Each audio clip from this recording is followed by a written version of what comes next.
लकड़हारा और सुनहरी कुल्हाड़ी की कहानी। एक समय की बात है, जंगल के पास एक लकड़हारा रहता था। वो जंगल में लकड़ी इकट्ठा करता था और उन्हें पास के बाजार में बेचता था कुछ पैसों के लिए। एक दिन की बात है, वो एक पेड़ काट रहा था। तभी हुआ ये कि गलती से उसकी कुल्हाड़ी पास की एक नदी में गिर गई।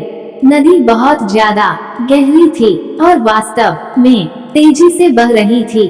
उसने बहुत प्रयत्न किया अपनी कुल्हाड़ी को खोजने की, लेकिन उसे वो वहाँ नहीं मिली। अब उसे लगा कि उसने कुल्हाड़ी खो दी है।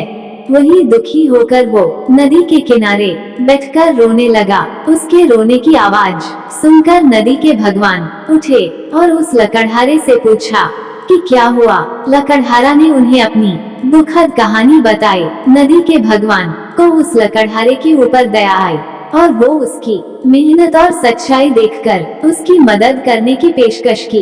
वो नदी में गायब हो गए और एक सुनहरी कुल्हाड़ी वापस लाया, लेकिन लकड़हारे ने कहा कि यह उसका नहीं है।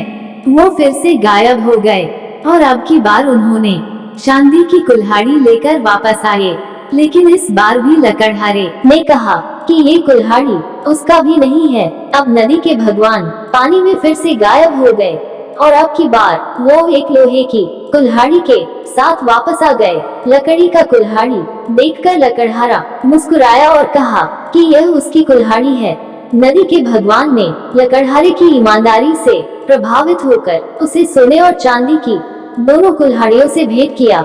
इस कहानी से हमें ये सीख मिलती है कि ईमानदारी सर्वोत्तम नीति है। धन्यवाद। अगर यह कहानी आपको पसंद आए तो कृपया मेरे चैनल को लाइक और सब्सक्राइब करें और कमेंट बॉक्स में बताएं कि इसमें क्या गलती है।